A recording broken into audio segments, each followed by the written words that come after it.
बिस्मिल्लाहिर्रहमानिर्रहीम। अस्सलामु अलैकुम नाजरीन। मस्जिद अक्सा मुसलमानों का पहला किबला यानी किबला अव्वल है।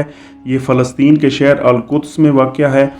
ये खाना काबा और मस्जिद नबवी के बाद मुसलमानों के लिए तीसरा मुक़द्दस तरीन मकाम है जिस पर इसराइल का कब्ज़ा है। ये फ़लस्तीन की सबसे बड़ी मस्जिद है जिसमें 5000 नमाजियों की गुंजाइश है, जबकि इसके सेन में भी हज़ारों अफराद नमाज अदा कर सकते हैं। मक्का मुकरमा से मस्जिद अक्सा का फासला तकरीबन 1300 किलोमीटर बनता है।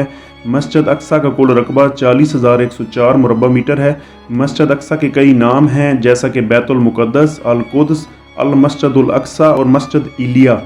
यहूदी से हैकल सुलेमानी भी कहते हैं। 2000 से यहाँ गैर मुस्लिमों का दाखिला ममनू है। मस्जिद अक्सा के अहम शहरों में अल कुद्स, बैतुल खलील, गज़ा, याफा, राम अल्लाह और अस्कलान शामिल हैं। मस्जिद अक्सा को रुए ज़मीन पर दूसरी मस्जिद होने का एजाज़ हासिल है। इसमें एक नमाज पढ़ने का सवाब 25,000 नमाज़ों के बराबर है। ये अम्बिया कराम और मेराज की सरजमीन है। हमारे प्यारे आका हज़रत मोहम्मद सल्लल्लाहु अलैहि वसल्लम शब मेराज में मक्का मुकरमा से बैतुल मुक़द्दस तशरीफ़ लाए गए। फिर आप सल्लल्लाहु ने इस मस्जिद में हज़रत आदम से लेकर तमाम अम्बिया कराम की इमामत फरमाई और इसके बाद बराक के ज़रिए 7 आसमानों के सफ़र पर रवाना हो गए।